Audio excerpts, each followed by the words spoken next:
ભગવાનનું કાનાના ગીત ભગવાનના બેનીએ ગાયું. કૃષ્ણ ભગવાન શું કહે છે? કીર્તન તો ઘણા બહેનો ગાય છે, પણ જશોમાનો કાનો ને દેવકી માનો કાનો આવું બધું ગુણલા ગાય છે. પરા પસંતી મધ્ય ને વેખરી 4 પ્રકારની વાણી હોય છે. કૃષ્ણ ભગવાન અન સમાને ઔષધિ ધરણા સમાને જાપ. કૃષ્ણ સમાને દેવતા નિંદા જેવું કોઈ પાપ નથી.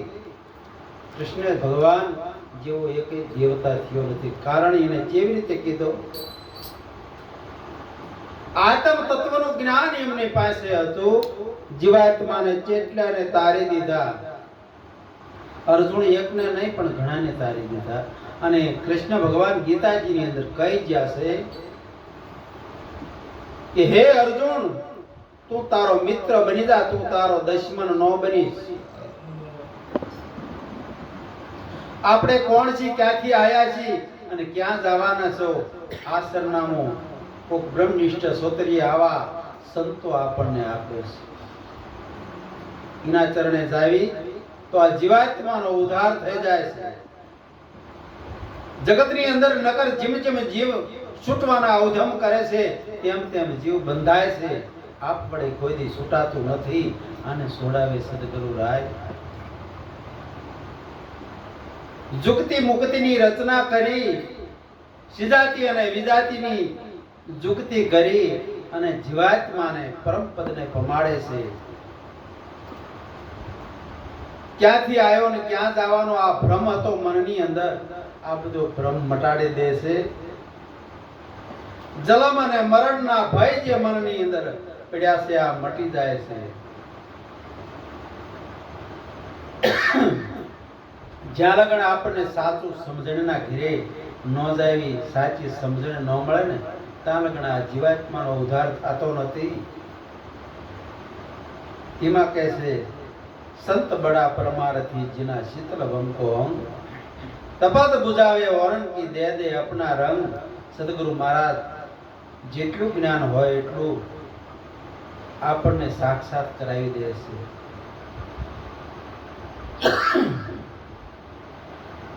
પારસમણી અડે તક એને લોહાને કંચન કરાવે, સોનું કરે, પણ સંત તો આપ સમાન કરી દે છે. પારસમણી જેમ લોઢાને અડે કંચન કરે એમ પારસમણી અડેતા પારસમણીના તોલ બનાવી દે છે. બીજા જીવાત્માને તારવાની શક્તિ આપી દે છે. આવો સદગુરુનો ભાવ છે.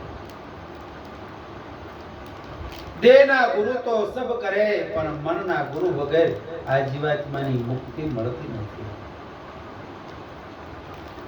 એટલે પોતાના મનના ગુરુ કોણ છે ને આ સદગુરુ મહારાજ આપણને નક્કી કરાવે છે.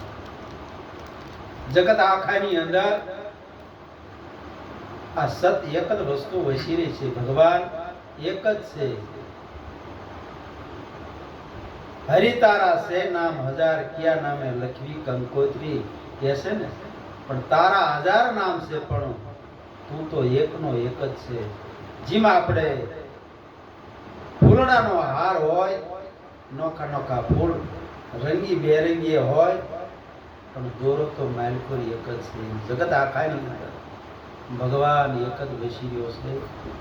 એ સંતો પારખ કરવાનું કહે છે.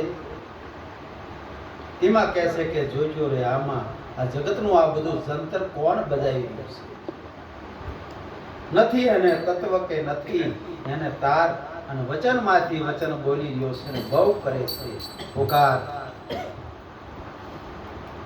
આપણે કહેવી કે ચેતન શું, પણ ચેતન માંથી ન આ જડ થયું છે.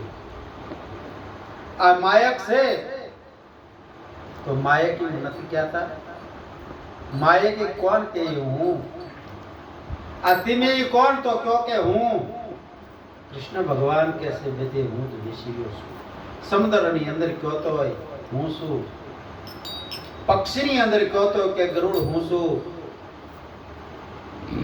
માણસની અંદર કહો તો કે રાજા હું છું, પાંડવોની અંદર કહો તો અર્જુન તો પાસે જ ઉભો હતો કે પણ હું અર્જુન એ હું છું. તોય અર્જુનને ખબર નથી પડતી કે ભગવાન શું આપણને કહી રહ્યા છે. બધી હું જ બેસી છું, બીજો કોઈ છે નહીં. જગત આખું ભગવાનને ગોતવા મથી રહ્યું છે, પણ બીજે કોઈ છે જ નહીં. ભગવાન તમારી સિવાય જગતની અંદર બીજો કોઈ છે જ નહીં. તમારે જોવો દેદારે નહીં હોય.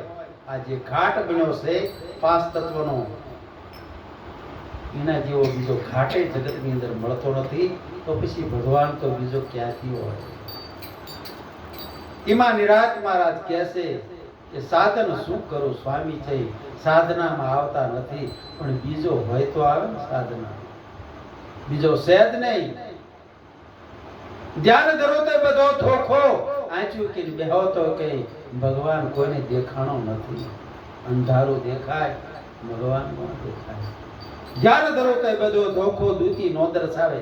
દૂતી એટલે બીજો સહેજ નહીં, ક્યાંથી દેખાય?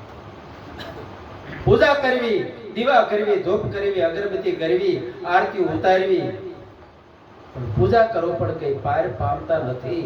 આ બધું કૃત કરો સબ કાચું, મન કે વાણીમાં જે નથી આવતો આને કઈ જુક્તિથી જાચું. ભગવાન જે મનમાં નથી આવતો અને કોઈ જુક્તિથી એને જતાતો નથી. પણ સંતોના ચરણે જાય એટલે કહેશે નેણેથી નિરખાયો ને હાથેથી જલાવ્યો, શાન ભાન થઈ જઈ મને કાનથી. પણ જ્યારે આવી સદગુરુની શાન મળે ને ત્યારે હાથે જલાવી દેશે ભગવાન અને નેણે નિરખાઈ દેશે.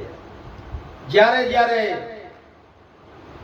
પાપ વધી જાય, અધર્મ વધી જાય, તારે ભગવાન આવું સગુણ રૂપ લઈ અને ધર્મની સ્થાપના માટે યુગે ભગવાન આવે છે. પણ એ ઓળખવાની પારખ દિવ્ય ચક્ષુ જ્યારે સદગુરુ મહારાજ આપે, ત્રીજું લોચન ખોલે, તારે ભગવાન નિરંજન નિરાકાર છે એની ખબર પડે અને સગુણ રૂપે ભગવાન છે એની આપણને ખબર પડે છે. એટલે તેમાં સંતો કહે છે બ્રહ્મનિષ્ઠ સોતરીય સદગુરુના ચરણે પહોંચી જાઓ તો તમને જે સાચી વસ્તુ જેમ છે એમ બધી ખબર પડશે.